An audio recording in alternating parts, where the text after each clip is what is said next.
पलामू में एक private school के प्रिंसिपल पर बच्चों की बेरहमी से पिटाई का आरोप लगा है। पिटाई से 6 छात्रों को गंभीर चोट लगी है और ऐसे में परिजनों ने थाने में शिकायत दर्ज कराई है और आरोपी प्रिंसिपल पर कार्रवाई की मांग की गई है।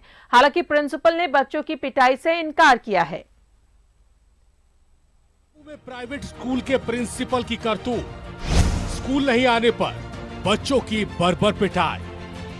पलामू में स्कूल नहीं आने पर बच्चों की बर्बर तरीके से पिटाई कर दी गई। इन मासूम बच्चों की पिटाई का आरोप सतबरवा के इंडियन पब्लिक स्कूल के प्रिंसिपल पर लगा है। आरोप है कि सावन की आखिरी सोमवारी पर गांव में कलश यात्रा निकाली गई थी, जिस कारण बच्चे स्कूल नहीं गए थे, लेकिन प्रिंसिपल ने उनकी पिटाई कर दी। गार्जियन जो भेजा था उसके आधार पर अति किया गया, उन लोग को डराया गया। डराने की हैसियत से ही बच्चों की पिटाई की। हाँ, किसने पीटा? वो तो प्रिंसिपल साहब ही पीटे थे। रीजन क्या था? रीजन नहीं आया था और घर पर अंटा खेल रहा था और गार्जियन भेजे वीडियो करके। हाँ, इंडियन पब्लिक स्कूल में बच्चों की बेरहमी से पिटाई। स्कूल के प्रिंसिपल पर ही बच्चों की पिटाई का आरोप। कलश यात्रा के कारण स्कूल नहीं आए थे बच्चे। यूकेजी से 5वीं क्लास तक के छात्रों की छाड़ी से पिटाई। 6 छात्रों को गंभीर चोट। परिजनों ने थाने में दर्ज कराई शिकायत। परिजनों ने की आरोपी प्रिंसिपल पर कार्रवाई की बात। स्कूल के एक शिक्षक ने भी प्रिंसिपल द्वारा पिटाई करने की बात मानी है, जबकि दूसरे शिक्षक प्रिंसिपल को बचाने के चक्कर में परिजनों पर ही बच्चों से मारपीट का आरोप लगा रहे। वही प्रिंसिपल ने भी मारपीट से इनकार किया है। गार्जियन का वहाँ प्रेस था कि हाँ बच्चा को जो है सो नहीं यहाँ खेलते रहता है, वो आप लोग कुछ नहीं दंडित करते हैं, जिसके कारण जो है सो रह जाता है, लापरवाह बन जाता है। ये भी तो हो सकता है कि गार्जियन मारे हो और दिखा दिए हो स्कूल को बदनाम करने के लिए, ऐसा भी तो हो सकता है। और जो मेरे ऊपर जो आरोप लगाया जा रहा है वो सरासर गलत है कि हम सोमवारी की वजह से किसी बच्चे को पीटे नहीं है, मारे नहीं है, ये सब गलत चीज है। स्कूल में बच्चों की बेरहमी से पिटाई से हड़कंप मच गया है। जिला बाल अधिकार संरक्षण आयोग ने शिक्षा विभाग से रिपोर्ट मांगी है। वही CWC ने भी घटना पर संज्ञान लिया है। वही परिजनों की शिकायत पर पुलिस ने भी जांच टीम का गठन कर दिया है। मैं एक जांच टीम गठित करके जांच के लिए भेज दिया था। वहां जाकर के आज जो हमारे पास तथ्य आएंगे उसके आधार पर अग्रतर कार्रवाई होगी। शिक्षक को भी बुलाया गया है, उनके गार्जियन को भी बुलाया गया है। एक और स्कूल का भवन जर्जर, दूसरी ओर प्रिंसिपल की बेरहमी।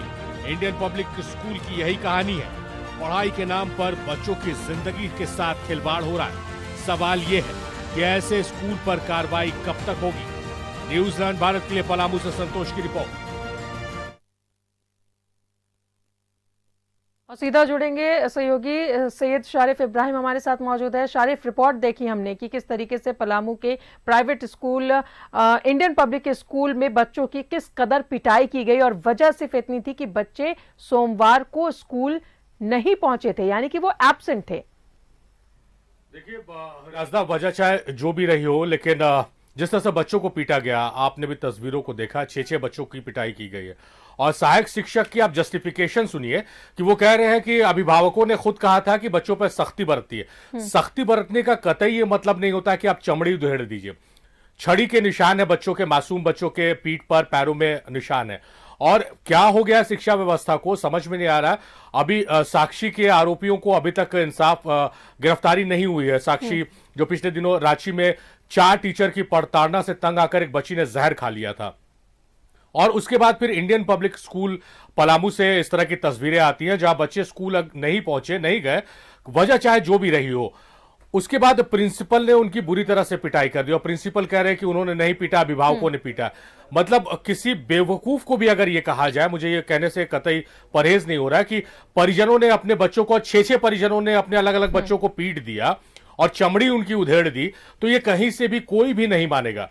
तो ये शिक्षा व्यवस्था जो है ना राजदा, मुझे लगता है कि अब पुलिस को ऐसे मामलों में बड़ी कार्रवाई करनी चाहिए और जो धाराएं हैं धाराओं को चेंज करके दूसरी धाराओं में इनको बुक करना चाहिए कि इन्हें बेल ना मिले, तब जाकर एक नजीर पेश होगी, एक उदाहरण पेश होगा, एक एग्जाम्पल सेट होगा कि बच्चे अगर स्कूल जा रहे हैं, हम कतई इस बात की मुखालफत नहीं करते हैं कि शिक्षक जो है वो बच्चों पे सख्ती ना करें, उन्हें डांटे ना, उन्हें फटकारे ना, क्योंकि हम भी स्कूल कॉलेज से पढ़कर यहां तक पहुंचे हैं राजदा, और टीचर की डांट का आज भी हम शुक्रगुजार है कि टीचर ने हमें इस बात पर डांटा था तो हमने ये गलती नहीं दोहराई थी, या टीचर ने सख्ती की थी तो हमने इस गलती को नहीं दोहराया था। तो डांट बेहद जरूरी है, और जो मार होती है, जो हम लोगों ने मार खाई हथेली पर डस्टर से, आपने भी मार खाई होगी राजदा, हर बच्चे ने मार खाई, कभी ऐसा टीचर का इंटेंशन नहीं रहता था कि हम अपने छात्रों की चमड़ी उधेड़ दें, ना कभी हमारे मन में टीचर के प्रति कुछ भावनाएं उत्पन्न होती थी कि ये खराब टीचर है। टीचर की शिक्षा के तौर पर हम लेते थे, तो वो एक तरीका होता। ये जो पिटाई जो पिछले दिनों साक्षी के शरीर पर जो चोट के निशान देखने को मिले राजदा, मैं देखिए अभी उस चोट के निशान का जिक्र कर रहा हूं तो मेरे रोए खड़े हो रहे हैं, इतने दर्दनाक तरीके से ब्लड क्लॉटिंग था बच्ची के पैर पर। इन बच्चों को भी जिस तरह से पीटा गया है, चमड़ी इनकी निकल गई है शरीर की, छड़ी के निशान पूरे बने हुए, क्या आप सोचिए बच्चों को के दिमाग में क्या असर पड़ा होगा। पढ़ाई से बच्चों को डर लगेगा कि हम स्कूल जाएंगे, हम कुछ गलती करते हैं, फिर से टीचर मार देंगे, फिर से टीचर पीट देंगे। इस तरह से बर्बर तरीके से पीटने का अधिकार टीचरों को किसने दिया? टीचरों का काम है कि बच्चों को शिक्षा दें, उनके भविष्य को संवारे, बिल्कुल, उन्हें झारखंड की संस्कृति बताए, भारत के बारे में बताए, ना कि इस तरह से पिटाई करें। बिल्कुल, स्ट्रिक्ट होना बेहद जरूरी है, सख्ती जरूर करें, लेकिन इस तरीके से बर्बरता से पीटना कतई उचित नहीं है। बहुत बहुत शुक्रिया आपका शारिफ, तमाम जानकारियों के लिए। तो जब अभिभावक अपने बच्चों को स्कूल भेजते हैं तो वो बहुत इत्मीनान हो जाते हैं कि बच्चे वहां पर पढ़ रहे हैं, कुछ अच्छी चीजें सीख रहे हैं, लेकिन बच्चों की कोई गलती नहीं होने के बावजूद इस कदर उन्हें पीटा जाना, ये वाकई में शर्मनाक है, और ऐसे टीचर प्रिंसिपल पर उचित कार्रवाई होनी चाहिए।